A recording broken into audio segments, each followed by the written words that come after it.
그럼 먼저 핵심 이슈의 궁금증 풀어보는 ETY 시작합니다.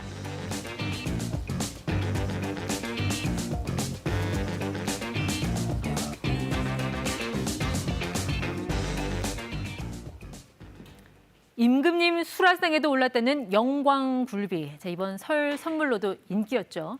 영광굴비와 같은 유명 특산품의 경우 워낙 명성이 자자하다 보니 상표를 도용당하는 사례가 끊이지 않고 있는데요. 최근 이 상표권, 지식재산권의 중요성이 커지면서 지난해 특허 출원 건수가 역대 최대를 기록했습니다. 어떤 의미가 있는 건지 김용래 특허청장과 이야기 나눠보겠습니다. 네, 청장님. 명절 잘 보내셨습니까? 예, 잘 보냈습니다. 이 설 시즌이 되면 항상 이제 영광굴비, 뭐 주거니 받거니 하잖아요. 그 소비자 입장에서 늘 드는 생각이 내가 먹는 이 영광굴비가 진짜 영광굴비 맞나? 뭐 이런 생각 드는데 특허청장님이시니까 아무래도 그런 상표 더 민감하게 보시지 않을까 싶어요. 예, 그 이름이 특허청이다 보니까 네. 특허만 다룬다 이렇게 생각하시는 분이 있을 수 있는데요. 그러니까요. 특허청은 특허 이외에도 상표나 디자인에 대한 네. 업무도 같이 담당을 하고 있기 때문에 네. 평소 관심 있게 지켜보고 있습니다. 네. 그 영광굴비 외에도 이렇게 고유 상표를 가진 특산물들 꽤 많지 않습니까? 예, 특정 지역의 특산물에 대한 네.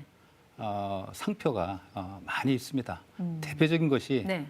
순창 고추장. 아, 또 있고요. 가운데 보이는 빨간 고추장. 예, 네. 그렇습니다. 그다음에 구룡포 과메기, 네, 포항. 네. 예, 그다음에 안동 소주 이런 것들이 네. 대표적인 지역 특산물 상표가 되겠습니다. 그러면 이런 상표들은 지금 특허청에 등록이 돼 있습니까? 예, 그렇습니다. 그러면 특정한 사람들만 쓸 수 있는 건가요?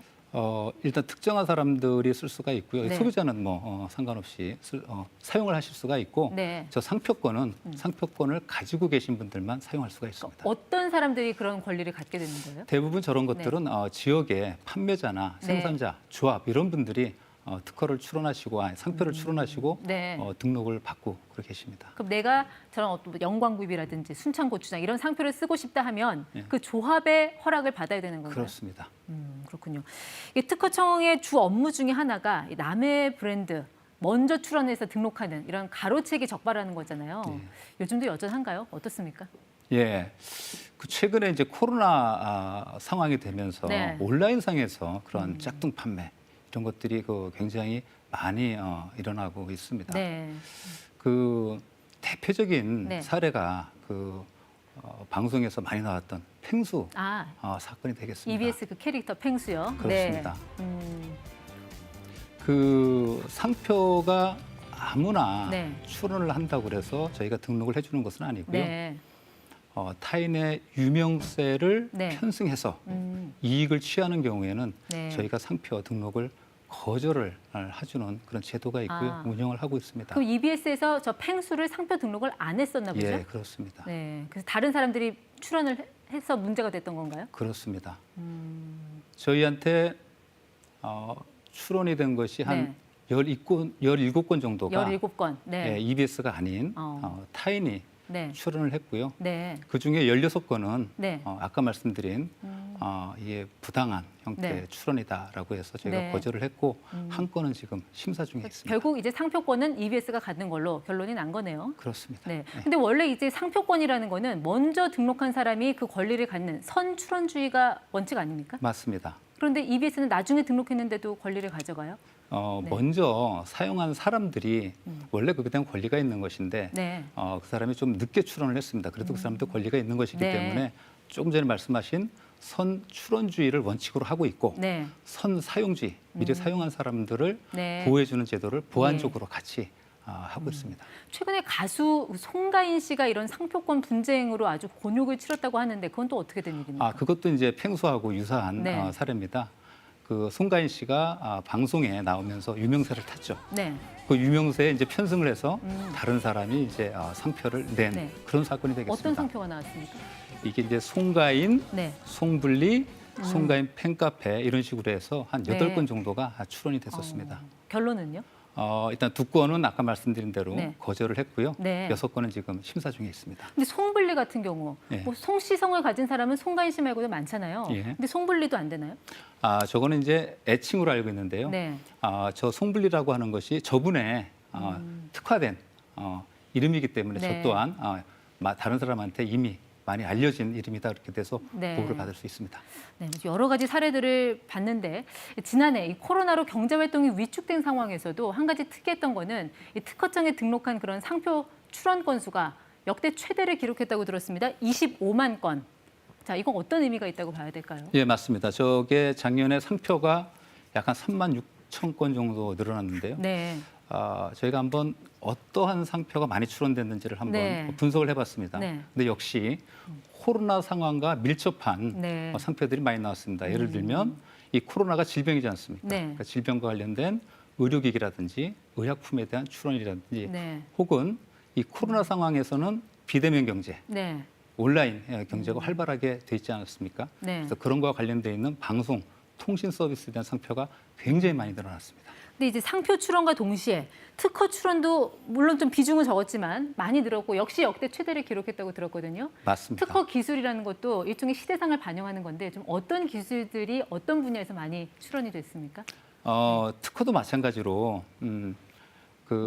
코로나와 관련돼 있는 네. 온라인 서비스라든지 네. 그다음에 방역이라든지 예. 의료기기라든지 이런 부분에 대한 특허가 많이 출원이 좀 되었습니다. 눈여겨볼 만한 기술 어떤 게 있던가요?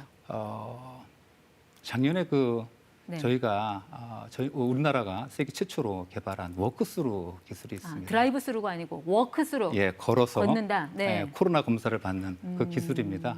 그래서 이것은 네. 그 의료진이 코로나에 감염되는 것을 네. 예방도 해주고 그다음에 이 검사를 받는 환자도 네. 아주 효율적으로 빨리 받을 수 있는 실제 현장의 모습이죠? 예, 그렇습니다. 네. 전 세계에서 저걸 관심이 많이 갖고 있었고요. 어. 저희가 해외에 지금 수출도 이렇게 하고 있습니다. 그렇군요.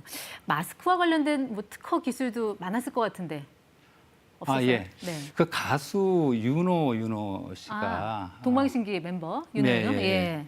그 디자인 출원을 한 것이 있습니다. 네. 이 마스크를 쓴 상태에서 네. 음료수를 아, 그래요? 마스크를 벗지 않고 음료수를 마실 수 있는 어떻게 저 가운데 저 가능하죠? 덮개가 있습니다. 네. 이 덮개를 열면 음료수를 마시고 다시 덮개를 저 덮는 동그란 부분 저게 덮개군요. 맞습니다. 네. 예. 노래만 잘하는 줄 알았더니 그런 특허 기술로도 좀 나름대로 재능을 갖고 있는 분이셨네요. 그렇습니다. 개인적으로 이 코로나19와 관련 없더라도 좀 가장 인상 깊었던 특허 기술 좀 생각나는 거 있으세요? 예. 그 트랜스포머 난간이라는 게 있습니다. 트랜스포머, 자유자재로 변신하는 거잖아요. 예, 예, 예. 네. 아파트 베란다에 보면 난간이 있습니다. 네. 근데 저 난간이 평소에는 난간으로 있지만은 네. 화재와 같은 비상시에는 아, 비상 사다리가 됩니다. 사다리인 동시에 계단이 되네요. 그렇습니다. 네. 예. 그래서 저러한 그 화재 발생 시에는 안에 있는 사람들이 안전하게 밖으로 네. 대피를 할 수 있는 거죠. 저건 누가 작동합니까? 저게 원터치로 가능한 거예요? 그렇습니다. 원터치로 네. 누르기만 하면은 자동적으로 비상사다리가 형성됩니다. 얼마 전에 꼭대층에서 군산에서 아파트 화재 있었는데 이런 기술이 도입이 됐더라면 좀 사상자를 많이 줄일 수 있지 않았을까 하는 생각도 드네요. 맞습니다. 네. 자, 향후 이제 포스트 코로나 시대 이런 디지털 비대면 사회에서는 우리가 생각지 못했던 전혀 다른 이런 지식 재산권들이 많이 출원이 될 걸로 보거든요. 어떻게 전망하세요? 네. 예, 이 디지털 시대에는 저희가 새롭게 보호해야 될 그런 지식재산들도 있고 네.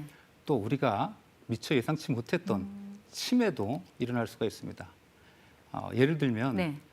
인공지능에 의한 네. 발명을 어떻게 볼 것이냐. 음, 인공지능이 네. 다른 사람의 지식재산을 침해하면 어떻게 처리를 네. 할 것이냐 하는 문제들을 저희가 봐야 되고요. 음, 또 4차 산업혁명 시대에 가장 중요한 네. 데이터는 또 저희가 어떻게 보호를 할 것이냐. 네. 그다음에 이 홀로그램 같은 새로운 형태의 네. 화상 디자인은 저희가 어떻게 보호할 것인가를 네. 연구를 저희가 해야 되는 것이고요. 그다음에 아까 말씀드린 그런 화상 디자인 같은 것들이 네. 온라인을 통해서 네. 다른 사람의 권리를 침해할 수도 있습니다. 네. 그런 것에 대한 보호 체계를 저희가 만들어야 된다고 생각합니다. 그렇군요. 뭔가 좀 창의적인 아이디어나 기술을 준비 중인 분이라면 차분하게 그런 브랜드 관리 계획 세워보는 것도 중요할 것 같습니다. 예. 지금까지 ETY 김용래 특허청장과 함께했습니다. 고맙습니다.